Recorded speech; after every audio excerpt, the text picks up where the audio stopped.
সূরাতুল মুলক যারা নিয়মিত তেলাওয়াত করবে আল্লাহর মেহেরবানিতে তাদের কবরে কোনো আযাব হবে না। করতে রাজি আছেন? কথা কয় না। করতে রাজি আছেন সবাই? বিষ্ণুই বললেন এখানেই শেষ নয়, আরো আছে।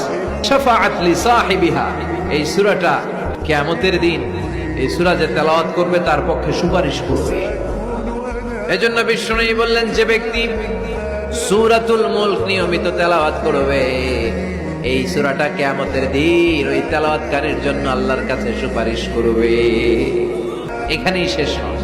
বিষ্ণুই বললেন খাসামাত আন সাহিবিহা, এই সূরা যে তেলাওয়াত করবে তার পক্ষে আল্লাহর সাথে এই সূরাটা দাঁড়িয়ে তার পক্ষ নিয়ে আল্লাহর সাথে তর্ক করবে, ঝগড়া করবে। আল্লাহ তুমি ওরে জান্নাত দিবা না কেন, ওরে মাফ করবা না কেন? তুমি না গফুর, তুমি না গফফার, তুমি না রহিম, তুমি না রহমান, তুমি মাফ করে দাও।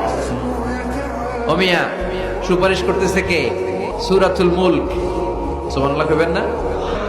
কতক্ষণ এই তর্ক আল্লাহর সাথে সে চালাবে? হাত্তা আদখালাহুল্লাহুল জান্নাহ, যতক্ষণ না আল্লাহ তার জান্নাতে না ঢুকায়।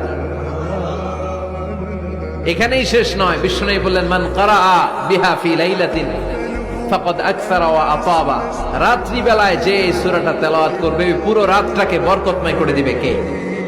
এজন্য বিশ্বনবী বলেন আমি চাই আমার সব উম্মত এই সূরাটা মুখস্থ করে নেক।